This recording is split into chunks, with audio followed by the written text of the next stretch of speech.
I am very concerned and a little frightened.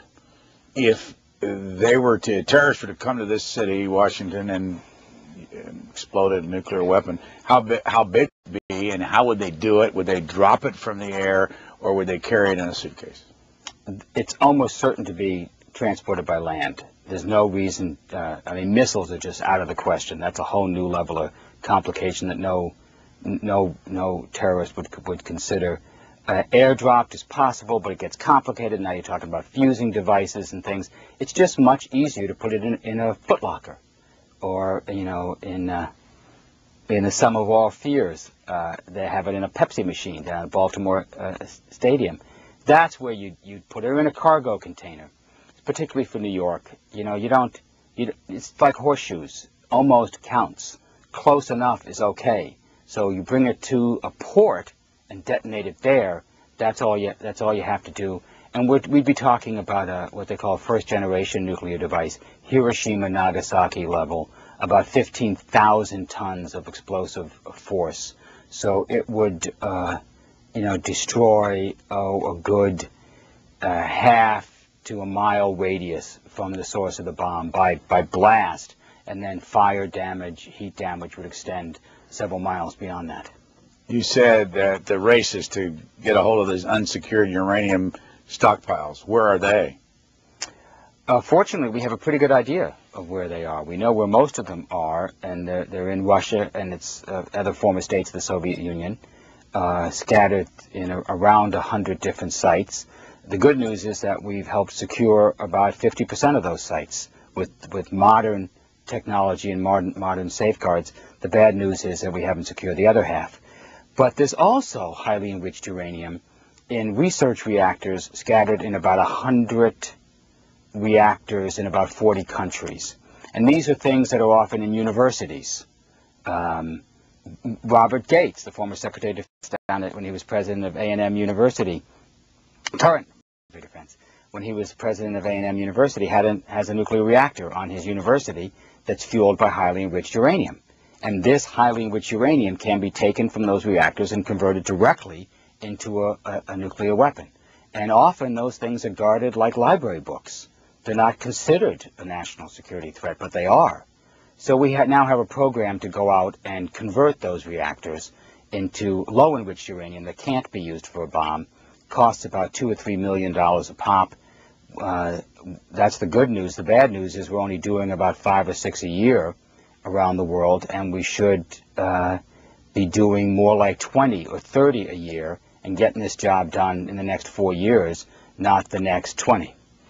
What's your sense that if Robert Oppenheimer and James Conant and, for that matter, Harry Truman came back today and looked at this world, what would they think of what they did back in the 40s?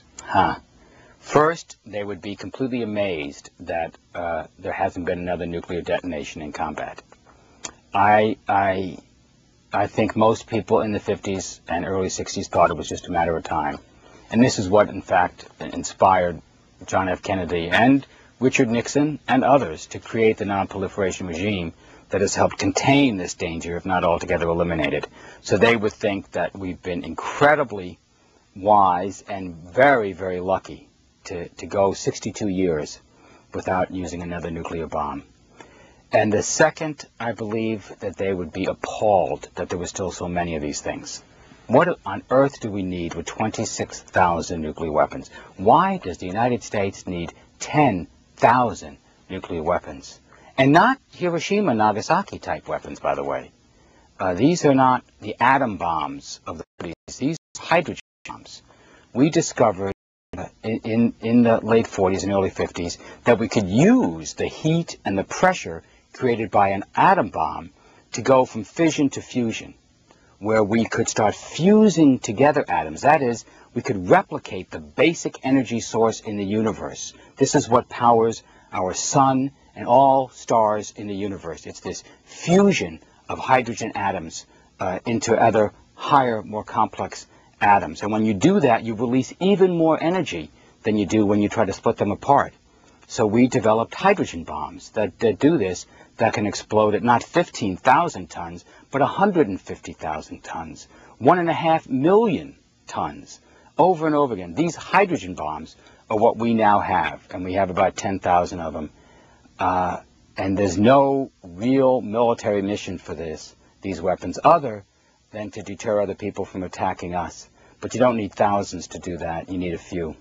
You say in your book we've spent up to $50 billion so far on anti-ballistic missiles? $150 billion. Since this is just $50 billion. This in the last 6 years we've spent about $50 billion. But since what do we have to show for it? Nothing. We've got some holes drilled in the frozen tundra of Alaska. We have programs that are underway which involve a lot of contracts and generate a lot of political rhetoric, but we're no closer to solving the problem of shooting down a long-range ballistic missile in flight than we were 20 years ago, even 30 years ago. What have we spent the $150 billion on? Our defense contractors are very creative in coming up with possible solutions that, of course, are very complex and demanding and cost a lot of money. So we spent it on one experiment after another. Then in this administration, the administration is, instead of waiting to see if these experiments worked, let's just deploy the stuff. Let's just go put it in the ground. So we started drilling silos in Alaska and in California, and we put some interceptors in there, and we have some radars, but we have no confidence that these things would actually work. They're unlike every other weapon system that we usually try to fly before we buy it.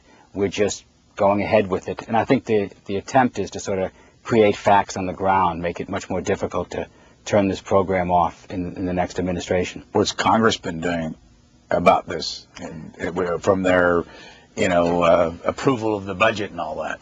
The budget has increased from about $4 billion a year in 2000 to $10 billion a year for this. It's the single largest program in the defense budget, single largest weapons program in the defense budget. Only recently, with the change of majority in the Congress, has Congress started to have oversight over this program. So the House Armed Services Committee in recent weeks has trimmed the program by about 10%. They cut about 10% of the $10 billion budget and started to order reports done on this. What is really working? Does this make any sense? So you're starting to see Congress reassert oversight.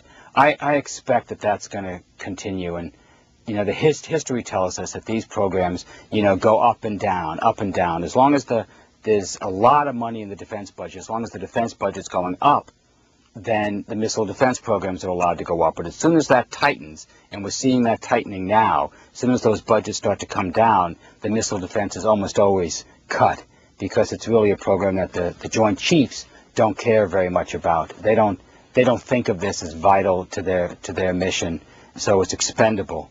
I believe that this is probably the beginning of the downturn for ballistic missile defense.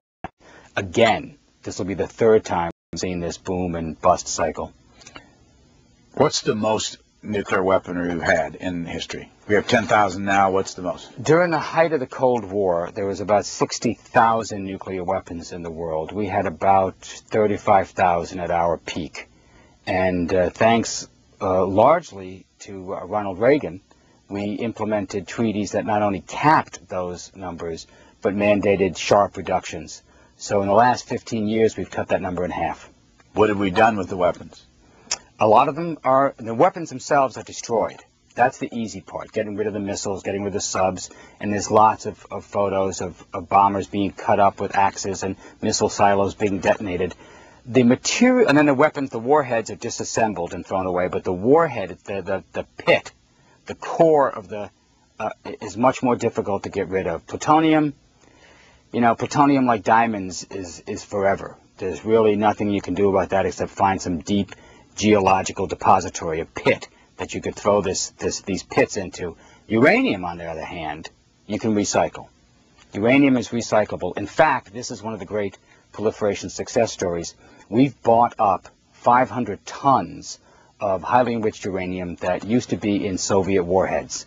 We then downblend it with natural uranium to make fuel for reactors. And we burn that fuel in U.S. nuclear reactors. 1 in 10 light bulbs in the United States is lit by power generated from former Soviet